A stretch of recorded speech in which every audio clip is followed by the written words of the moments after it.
Mr. Abate, thank you for joining us today. I have the privilege of representing Delaware, the first state to ratify the Constitution. We did that over 200 years ago, and the Constitution sort of outlines how we elect our leaders.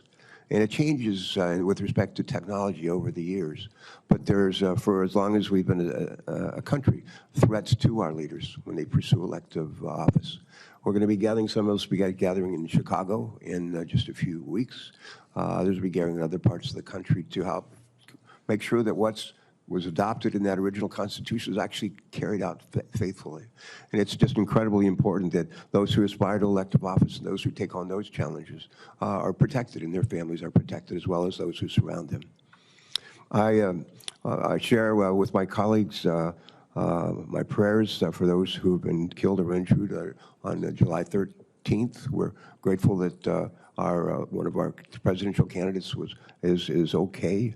But I have a question about what I can't get over how a 20-year-old loner could somehow outsmart two of the smartest federal agencies and state agencies and law enforcement with an odds of like 1,000 to 1, and be able to almost pull this off. It just blows my mind. Hopefully we'll get to the truth in all of that. I'm a Navy guy. I spent many years of my life in the Navy. I learned as a midshipman that when the ship runs aground at sea, the commanding officer is held responsible. Whether the commanding officer is awake or asleep at the helm, but the commanding officer is held responsible. And I think we have to make, at the end of the day, I'm not interested in a blame game, but I'm sure interested in finding out who was responsible and making sure that they account for their responsibility. My question is, what policies are currently in place to facilitate real-time information sharing between the Secret Service and local law enforcement during an event? And what changes to information sharing practices will the Secret Service make in light of the apparent breakdown in communications on July 13th? Thank you for that question, Senator. So we're looking at our procedures. We rely on a counterpart system, and the radio interoperability it's a complex challenge. It's not just about being able to find whatever frequency our local counterparts are on and then just piping it in. There's some technical challenges that have to be there. So to alleviate that, we've always relied on a security room where we have representatives from the local agencies. Those individuals are there to, one, bring their own radio and then relay relevant information that would impact our security plan. I think what I'm looking at, and again, what I'm in looking at this situation is there was a unified command post, and we had our security room, and we had communications that day at the Butler Farm site were challenging. Not just challenging for the Secret Service, but for challenging for locals. There were some cellular issues. There were radio issues, and you saw that with the testimony from the colonel from Pennsylvania State Police last week in the House. So I think as I'm thinking about this, I think we need to consider what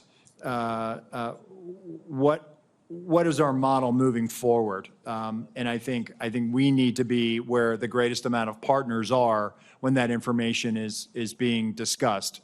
The other thing that I'm looking at is we need to also make sure that we have redundancies as far as cellular on the ground or additional repeaters. And so I've directed our Chief Information Officer to do that, and we are rolling assets out now supporting campaign sites. Thank you. Thank you for that. Mr. Bay, quick question. Based on the initial information you've gathered from the investigation, do you believe there were any actions taken by the shooter in the weeks, days, or hours leading up to the shooting that should have caused alarm and grabbed the attention of law enforcement? He did not have any interactions with law enforcement leading up to this, Senator. We haven't found anything yet that would have alerted law enforcement or FBI or Secret Service to his intention activities in advance of this event. I will note, however, to your prior question, that we do have a very strong relationship, an integrated relationship between FBI and Secret Service and every other federal, state, local agency you can imagine.